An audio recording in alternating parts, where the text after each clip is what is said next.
I thought I would chat a little bit about your captain, the captain of your ship, your doctor.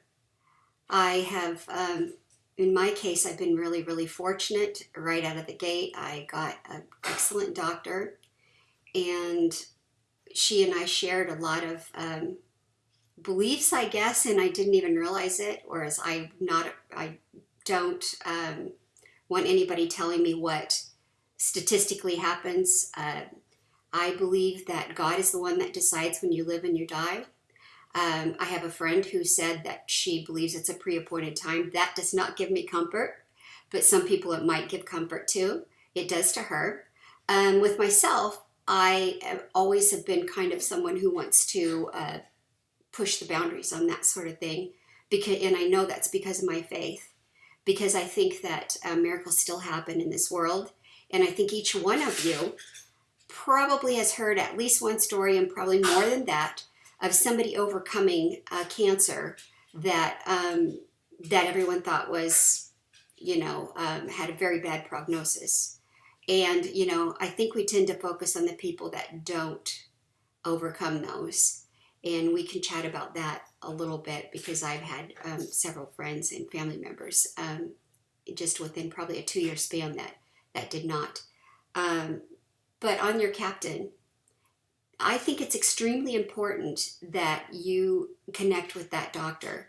So if you have someone, I have a friend who was diagnosed with lung cancer, had one doctor that told her she had 7 months to live, and they'll try to make her comfortable and that sort of thing. But she kept shopping and she got another person. And I believe you should have a doctor that has hope and believes that there are always exceptions to every rule, that is knowledgeable, and obviously, and not a negative attitude. I mean, they have to be hopeful, for me. Um, so I would say find somebody who connects with you, and or even has a better, more optimistic point of view. If you're someone who has a tendency to be more negative, because I have a lot of my husband has a tendency to do that, and a very dear friend of mine. So I think part of that is just a personality thing, and but I would connect with somebody who cares about you, remembers your name, remembers things about you. I've always wanted somebody for just regular GPs and things of that nature. I wanted someone who I used to tell people that would hurt if something happened to me. So I want them to be emotionally invested in me. I had this brought home to me when I went to see a physician.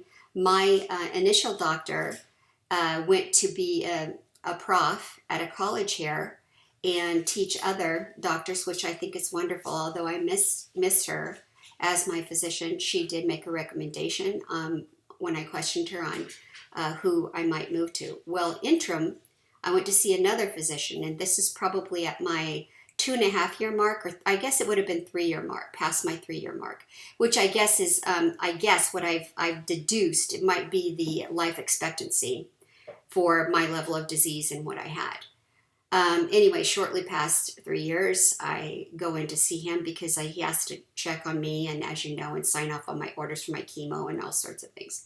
So he was my interim doctor, and I went in to see him, and he proceeded to say, you've already used the best. First of all, he wanted to tell me after 3 years of the disease that it was terminal and that it was incurable, just in case I hadn't heard it yet. And then he wanted, also he told me that I'd already used the best drugs, and that if he was a betting man, he would say that multiple myeloma will be on my death certificate. And my husband said, when I told him, he said, well, did he have a shovel? Was he ready to bury you right there? And, it was kind of funny, but like I mentioned in my prior GTS one, that stuff rattles around in your brain. When people say that, and they're supposed to be people that are in the know, and they put those kinds of things in your brain, it probably took me a couple weeks to rally. And like I said, I'm a pretty positive person. Anyway, he did give me one little bone, and that was, well, you've made it past the 3 year mark. Well, now I'll tell you, I'm going on my 6th year now. I've been a year cancer free. I just finished another bone marrow biopsy, and it doesn't show any signs. And they've done some other elaborate tests that I know they did at Fred Hutchins Seattle before I was released, and that was negative. So Anyway, right now, today, I'm in good shape, and I credit that to God first. What we can do, and my positive attitude, which I've been told by my caregivers is extremely important. And then, of course, my good care from my physician. So that is an intimate relationship, and I really can't stress enough. And I know some of you might be in a location where there's not a lot of options, where I'm really blessed where I am. But I know there are pockets of somebody that can help you.